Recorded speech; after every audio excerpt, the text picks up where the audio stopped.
part number 3 is going to be setting up this front bumper. We already have issues, and I'll show you a little sneak peek. We're going to have to mold this fender into the front bumper, and you guys will see how we do that. Hello everybody, today we are going to be customizing this little thing that's meant to be up inside of your window, and then as people are walking by your car, they can just open up their camera application, scan the barcode, and it's going to jump you to your Instagram page. But now this unfortunately was my old name in logo. We're going to be designing a new one, and then I'm going to be peeling off the vinyl on this LED, and then we're going to be making a new graphic instead that's going to be able to display my logo, my new name, my logo, and design. So we're going to peel off the old one, and it's pretty much just like a light screen, a glorified light screen with like vinyl on it. I have a vinyl cutter, so we're going to be using that. And then if I need to, I have like a little vinyl thing to help like lift up. So all of these little bits, I'm just going to be taking off. Also, another thing, instead of this just being for my Instagram, most likely what I'll do is I'll have it to my Linktree so it can promote my YouTube and Instagram and not just one of the two applications. Yes, if they get directed to my Instagram, my Linktree would be in my description, my bio, but I don't want to have to do that. I'd rather just be able to promote and give them the option of what application they would like to find me on. Number 2 is going to be measuring the size of the screen so I know exactly how big I can make the vinyl print.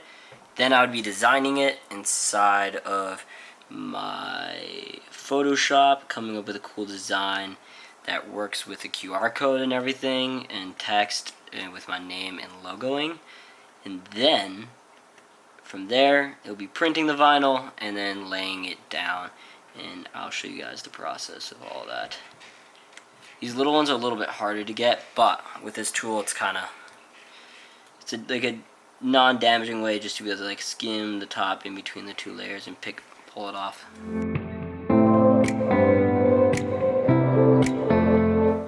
Okay, so I already have my brand new link. I'm going to be creating a quick file, and I'll catch you guys on the other side once I'm all done with it. Now, I came up with what the sticker is going to look like. It's right here on this black piece of vinyl. I'm going to slowly cut out the black portion so that I have the border, and then I'll transfer the border onto this light piece right here.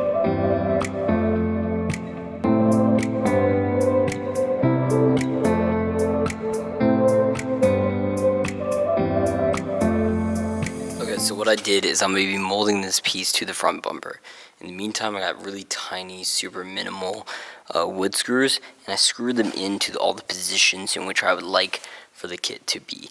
Now, it lines up pretty perfectly, and realistically, it's exactly the shape we want it to be.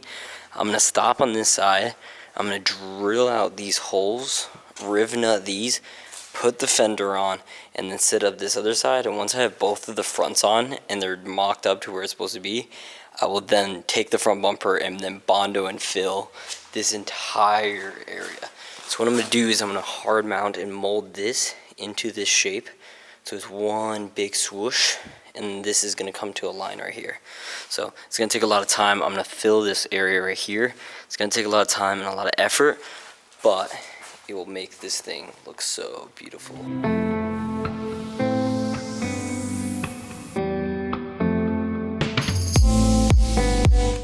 Okay, so I only had to install the new hardware there and here. As you guys can tell, the new hardware looks really fucking good in my opinion. Now I know where this fender is going to be, so I can actually do the same thing that I did on the other side over here. Now over here, so that I can take off the front bumper and Bondo this entire thing. Okay, so this is it. That's the front left, and over here we have the front right. Now I'm going to make sure that this is the exact same, but there is a little tiny bit of gapping there. we can fill that and move that around a little bit. But besides that, the overall shape on both of them is the exact same. I'm going to take off this bumper. I'm going to remove it. I'll bring it upstairs, and we're going to start bowando, start sanding it. I'm going to see if I want to use this GT500 lower lip right there, this little gray one, and then the carbon splitter, or if I want to go with the side skirts are going to be lower, and they gave me a front lip. So I could try to incorporate all of the front lips together, maybe just remove the GT500 but keep the carbon fiber. We'll see what we do in a second, okay? Seeing the front with how much wider the tires are going to be in the front right there, and then seeing it on this side is kind of crazy. Also seeing the front bumper with everything that's going on looks absolutely ridiculous. So, time to take this up. When we do install this again, I'm going to make sure my fog lights work again. They have not worked in some time. A lot of the hardware back here is all grody, and I also need to de-wrap everything from the black wrap. So when I have this off, I didn't film the process of actually bringing this upstairs. It was super early in the morning. But what I did is I applied Bondo one coat lightly, and then I stuck in a sheet of ABS to fill that little section right here, which is what this black square right there is. And then what I did is I coated it again a second time. It is not 100%. Don't look at it and be like, oh, there's so many holes and gapping. This is a really rough coat, but you guys are going to be able to see the general body line that this will follow. It's going to contour onto this lip right here. It'll be a flat edge that goes out, and then to right about here is it going to fade from here perfectly flat onto the wide body kit. This is what I started off with right there. There's a big empty hole right here, so I'm going to be putting a piece of ABS plastic right here so that I don't have to fill up as much. And then I got to fill this little turn signal area right there. And again, I'll be blending it from about here over flat over here. I updated you guys on coat number 2. This is coat number 3.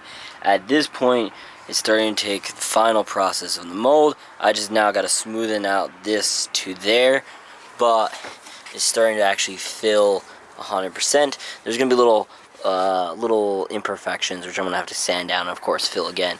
But it's starting to slowly but surely take shape. Really happy about how this side's coming out. This side is on coat number 2, so just like the last time, it is a sloppier but more of a fill process, and then I'm going to be sanding it down, then doing a number 3 to do more of a smooth finishing layer, just like I did on this side. I'm going to be doing the same thing on the other side.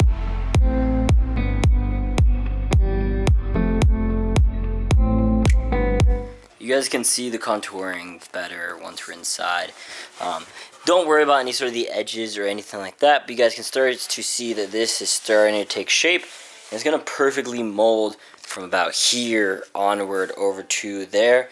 The other side's a little bit rougher, but here you're actually able to start to see how it's building up and how it's filling out. I'm starting to feel more comfortable to the point where I think I can take off these screws back here. It might loosen up the top over here, but I also need to find a way to either secure this or attach it to the over fender piece above it. Okay, so this is layer number 4 or number 5. I just did another layer this morning, and this is how it came out. We're very close to where we're supposed to be for the very final shape. This is almost perfect right over here. It's just this line right here, and then merging this line into this line. It's pretty much all I have to do on this side. The other side's one step further behind, so I'll show you where we're at. This is it for this side.